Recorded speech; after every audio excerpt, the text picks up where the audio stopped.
வணக்கம். உலக பசுமை பாதுகாப்பு கட்சியின் மாநில தலைவர் பசுமை சீனிவாசன்.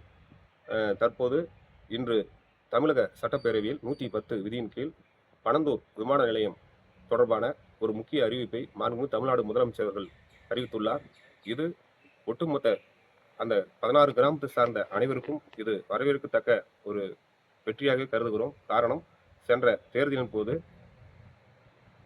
அதாவது தேர்தல் அறிக்கையிலே நாங்கள் ஆட்சிக்கு வந்தால் பணந்தூர் விமான நிலையம் வருவதை தடுப்போம் என வாக்குறுதி அளித்தார்கள். அது மட்டுமல்லாமல் நேரிலே வந்து எங்களை சந்தித்து இந்த திட்டம் நிச்சயமாக எங்கள் ஆட்சிக்கு வந்தால் நிச்சயமாக இதை தடுத்து நிறுத்தப்படும் என்று வாக்குறுதி மாண்புமிகு தமிழ்நாடு முதலமைச்சர் அவர்கள் அறிவித்தார். அதேபோல் அதுக்கேற்ப இன்று தமிழக சட்டசபையில் 110 விதியின் கீழ் அவர் அறிவிப்பை வெளியிட்டார். அந்த அறிவின்படி பணந்தூர் விமான நிலையம் முற்றிலுமாக கைவிடப்படுகிறது. அதற்கு மாற்றாக வேறு இடத்திலே விவசாய நிலம் இல்லாத இடங்களிலே அந்த திட்டத்தை செயல்படுத்த வண்ணம் அவர் அறிக்கையை வாசித்தார். இது உண்மையிலே மக்களுக்கு மிகுந்த மகிழ்ச்சி ஏற்படுத்தியது. காரணம், பல ஆயிரக்கணக்கான ஏக்கர் நிலங்களை, விளைநிலங்களை அழித்து அந்த விமான நிலையம் கொண்டு வர சென்ற ஆட்சி முயற்சி செய்தது. இதனால் கடும் அதிருப்தியில் கடும் போராட்டம் ஏற்பட்டது. இதனால் விவசாயிகள் வலுக்கட்டாயமாக நிலத்திலிருந்து வெளியேற்றப்பட்டு பல்வேறு கொடுமைகளை அறிவித்தார்கள். 100 நாட்கள் மேல் உண்ணாவிரதம் இருந்து பார்த்தார்கள்.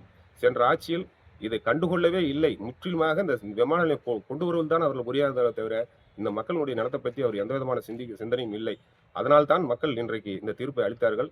ஆகையால் புதிதாக தலைமையேற்றுள்ள மாண்புமிகு தமிழ்நாடு முதலமைச்சர் அண்ணன் விஜய் அவர்கள் ஒரு அருமையான கருத்தை இன்று அறிவித்துள்ளார்.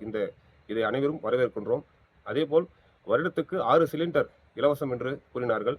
தற்போது உள்ள நிதிநிலையை கருத்தில் கொண்டு, ஏன்னு கேட்டால் இப்போ சமீபத்தில் 100 நாள் தான் அவர் இந்த ஆட்சிக்கு இதில் பல்லாயிரம் கோடி வருவாய் இழப்பு இன்னும் இருக்குது. இன்னும் பல ஏற்கனவே வாங்கின பல லட்சம் கோடிக்கு வட்டி கட்டும் நிலை உள்ளது.